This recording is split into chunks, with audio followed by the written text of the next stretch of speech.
लेखदा लिखिया मूल ना टलदा करिए लख तदबीरा हो हुण ते तू ही माफ करेगा मेरिया सब तकसीरा हो मेरिया सब तकसीरा मैं चंगा हाँ या मंदा कहाँ मां तेरा बंदा दम अली दम अली दम। अस्सलाम वालेकुम व्यूअर्स, लालिमा व्लॉग में शहबाज अकमल आपकी खिदमत में हाजिर है। व्यूअर्स, आज हम बात करेंगे फिल्म आर्टिस्ट सावन साहब के मुतालिक, जो कि मेरे एक चचा का भी दर्जा रखते थे। उन्होंने मेरे वालिद साहब के साथ भी काम किया और मेरे साथ भी। वो मैं सारी यादें आपके साथ शेयर करूंगा और उनका थोड़ा सा हवाला दूंगा कि कैसे उनकी जो फिल्म से बाहर की जिंदगी क्या थी। 1945 में वो फौजी थे। जब दूसरी जंग अजीम हुई, अंग्रेज के अंडर उन्होंने वो फौज में काम किया। तकरीबन 1 साल के बाद उन्होंने रिटायरमेंट हासिल की और अपने आबाई जो उनका शहर था सियालकोट, वहाँ पे वो हिजरत करके आए और उन्होंने जो जरिया मुआश चुना वो टांगे का था। वो टांगा चलाते थे क्योंकि उस जमाने में टांगा ही चलाया जाता था, गाड़ियां वगैरह तो होती नहीं थी, बहुत कम थी और लोग जो सफर करते थे वो टांगे पे करते थे। एक अच्छी सवारी को समझा जाता था और उस जमाने में फिर वो सारे सियालकोट में एक मशहूर हो गए कि बड़े बॉडी बिल्डर टांगे वाला है, तो लोग उनकी इज्जत करने लग गए। लेकिन वो किस्मत का कुछ हेर फेर ऐसा हुआ कि जहां पे किस्मत उनको लेके जाना चाहती थी वो था कराची।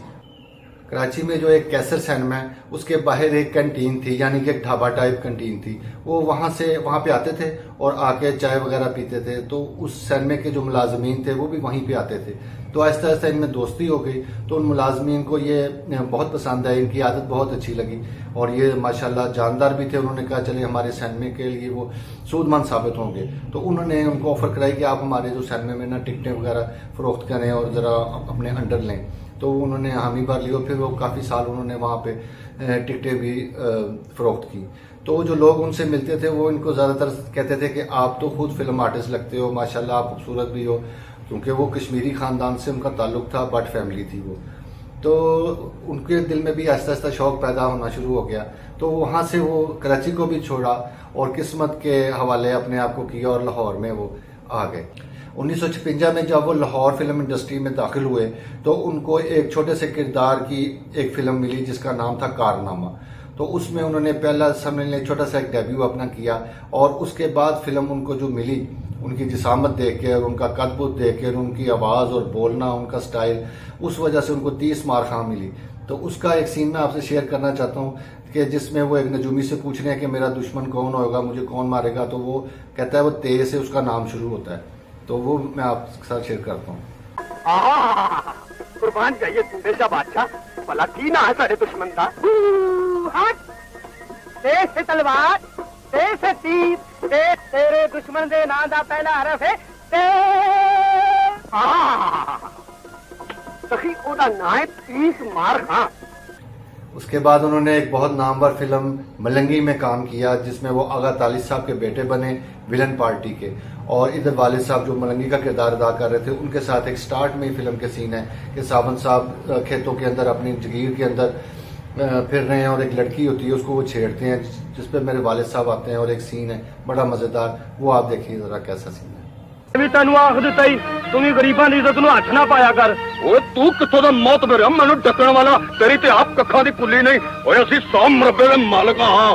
रब ने दिता ही तो जार के खा, अत खुदा का वैर होंदा ही। चुप करके चला जा, नहीं तो लत लत रख के चीर दूंगा। टुकड़े मंगण वाले फकीर दिया पुत्रा।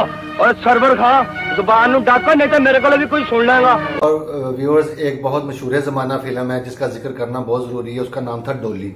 डोली में जो नगमा बेगम होती हैं और उनके वालिद होते हैं पा इस्माइल साहब, और उनका जो लवर होता है वो सावन साहब होते हैं। उन्होंने भी ये मुर्कियाँ शुर्कियाँ पहनी होती हैं जो रीछ वगैरह नचाते हैं उनके डेरे पे।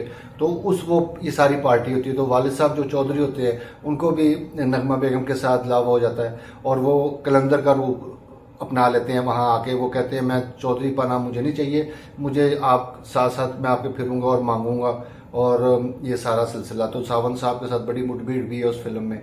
और जब कलंदर बन जाते हैं तो फिर ये गाना वो उन पे एक्सपोज होता है। पा इस्माइल साहब जो है उनको उन्हीं के घर के सामने लेके जाके कहते हैं कि यहाँ पे सदा लगाओ। तो वो चौधरी का घर होता है, इनका ही घर होता है वालिद साहब का।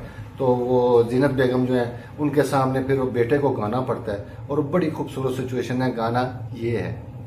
इश्क दा मजहब सब तो बखरा इश्क दिया क्या बाता ना ए मन्ने रखमारी का ना ए पिछे जाता पान इश्क दा शान इश्क दी ए हो गो परवाई। फिर एक फिल्म आई भरिया मेला, उसमें जो आगा ताली साहब और सावन साहब दो बदमाश का करेक्टर है, दो बदमाशों का, जिसका नाम एक का नाम छुरा है एक का नाम बर्छा है। तो वो बड़े जालिम किस्म के होते हैं, सारी हर तरफ वो तबाही मचाते हैं। तो उसका भी किरदार उन्होंने बहुत खूब निभाया। और एक मेले के अंदर फाइट होती है मेरे वालिद साहब की, वो भी मैं आपके साथ शेयर करना चाहता हूँ। पकड़ा हो जाए अपने दुश्मन को बगैर ललकारे कभी नहीं मारिया। और तुम ही कान खोल के सुन ले ओए, मैं भी दुश्मन के वार का उधार ना कदमा की लाना जान नहीं। और भरे मेले में ही एक और चीज मैं आपको शेयर करना चाहता हूँ कि नगमा बेगम का एक गाना है कि तेरा की जाना है बगाने पुत दा, वाल वाल हो जाना है मेरी कुत दा। वो भी देखिए। मेरा रोकने वे नित मैनू टोकने, तेरा की जाना है बगाने पुत दा, वाल वाल हो जाना है मेरी गुत दा, वाल वाल हो जाना है मेरी गुत दा, मेरा रोकने वे नित। और व्यूअर्स, फिल्म एक आई पांच दरिया, वो पाकिस्तान फिल्म इंडस्ट्री में पहली पंजाबी फिल्म थी जो कलर थी। तो उसमें 5 भाई होते हैं, मेरे वालिद साहब होते हैं, अलाउद्दीन साहब और भी भाई होते हैं 3। तो अलाउद्दीन साहब को बिगाड़ने के लिए ये विलन पार्टी के जो लीड कर रहे होते हैं सावन साहब, तो ये अपने नौकर को किसी ऐसे बंदे को कुछ पैसे देते हैं, एक लड़की के पास ले जाओ उसको जरा, ये क्योंकि ये जो 5 चीजों का एक हाथ एक मुक्का बना हुआ है 5 भाइयों का, ये टूटे ताकि मैं इनके ऊपर हैवी हो जाऊं। तो वो भी सीन आप देखिए, वो उन्होंने बड़ा अच्छा उसमें किरदार अदा किया। तेरे भी कुर्बान ते शम्मो भाई दे भी कुर्बान। अल्लाह फड़ नहीं अल्लाह पुत्रा 2000 रुपया लोए लोए जहाज पे कर्मा ना खटिया खा। फिर एक उन्होंने फिल्म की टाइटल में खान चाचा, नगमा बेगम के वो बाप बने हुए, और उसमें बड़ा अच्छा उन्होंने सारा किरदार अदा किया, इतना बड़ा करैक्टर उन्होंने किया और बड़ा मशहूर हुआ। और उसमें फिर नगमा बेगम का एक गाना भी आता है कि दियां दे तन पर आया वे बाबला, तू प्यार क्यों है ना पाया वे बाबला।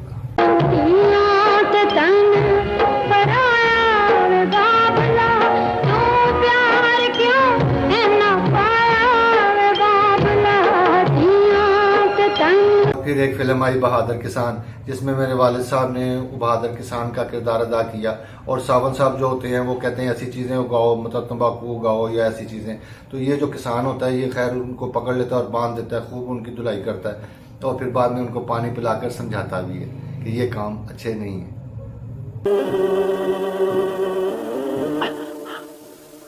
अजय भी अपनी हरकतों तो बाद आवेगा कि नहीं? बस एक मौका दे दे, फिर वादा कर कि तू किसानों को जमीन में तंबाकू बीजने से मजबूर नहीं करेगा। मैं वादा करना सुल्तान, तू जिस तरह करेगा मैं उसे तरी करूंगा। और राजा अब खोल दे दिया मुश्किल। उसके बाद व्यूअर्स मेरे दिमाग में एक फिल्म आ रही है जिसका नाम था जिगरी यार। उसमें 2 करैक्टर, फिल्म शुरू होती है तो 2 बंदे होते हैं, साथ साथ 4 पहियां पड़ी होती हैं, तो उनकी डेथ दिखाई है। वो अपने बच्चों से कहते हैं कि तुम जो ना हमारी लाज रखना, जैसे हम 2 यार थे तुम भी ऐसे ही बनना। तो उसमें सावन साहब होते हैं और अलाउद्दीन साहब, जब इनके घर बच्चे होते हैं एक ही वक्त में बच्चे हो जाते हैं, फिर ये अपनी बेगमों से चोरी अपने जो बच्चे हैं वो शिफ्ट कर देते हैं कि मेरा तुम ले लो, तुम्हारा मैं ले लेता हूँ। तो माओ को नहीं पता होता। जिगर यार रखवानाई ते जिगर दा खून बटामी ओए, यार बना के फिर न सोची सूली ते पड़ जामी ओए, सोच के यार बनामी बंदिया। तो बहरहाल वो बच्चे जब जवान होते हैं तो उनमें मजर शाह साहब होते हैं, एक तरफ वालिद साहब होते हैं अकमल खान साहब, तो वो ऐसा कोई सिस्टम चलता है कि मजर शाह साहब दीवार करवा देते हैं बीच में। तो फिर सावन साहब अपने दोस्त को कहते हैं कि अभी अगर मैंने दीवार बना ही दी थी चलें, तो आपको चाहिए था कि वो दीवार को तोड़ देते। इस तरह के वो गिले शिकवे आपस में करते हैं, वो बड़ा खूबसूरत सीन। खोरे लोगों का दिल पत्थर क्यों हो गया? पता इन्हें गुस्सा हराम होता है। गल तो इस कंध दी सी ना, जे मैं कमीने गुस्से नाल बना ही लई सी ते किसी ने भी चाहिए सी ढा देना बेशक, पर घर ते ना छड़दा। और व्यूअर्स, मलंगी का एक सीन है जो मैं बचपन में जब मैंने फिल्म देखी तो घर में आके भी मैंने सब घर वालों को एक्टिंग करके दिखाई छोटे से ने कि जैसे सावन साहब को गोली लगती है और वो कहते हैं मैं इतने 100 मुरब्बे का मालिक हूँ, मैं नहीं जे मरना है, मैं नहीं जे मरना। वो बड़ा अच्छा उनका सीन है, वो भी आप देखें जरा। और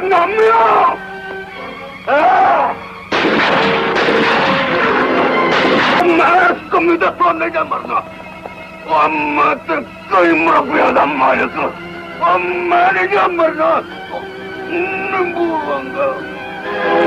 उन्होंने अपनी जिंदगी के आखिरी अयाम तक अपने आप को कायम रखा और खूबसूरती को अपनी कायम रखा, सेहत को कायम रखा। और उन्होंने मेरे साथ भी सीन किए, जैसे आपने पीछे देखा मलंगी में वो वसाखी के साथ वो उनकी डेथ है, तो इसी तरह मेरे साथ भी उन्होंने एक फिल्म बनी लाली बादशाह, उसमें भी उन्होंने जो मेरी हीरोइन थी उनका बाप का किरदार अदा किया और वैसे ही वसाखी वाले।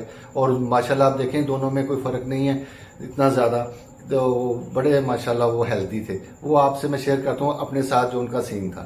मैं समझता था कि तू किसी शरीफ आदमी का पुत्र है लाली, पर मैंने नहीं थी पता कि तू शराफत लिबास मेरी तीर चक्कर दे ले पाया है। नाला बाबा झूठा दावा ना करो है, दावा नहीं, मेरे प्यार की सच्चाई रहना है। और व्यूअर्स, जो उनका डाउनफॉल है वो एक फिल्म बनी थी हाशू खां, उसके बाद उनका बस जो डाउनफॉल आना शुरू हुआ।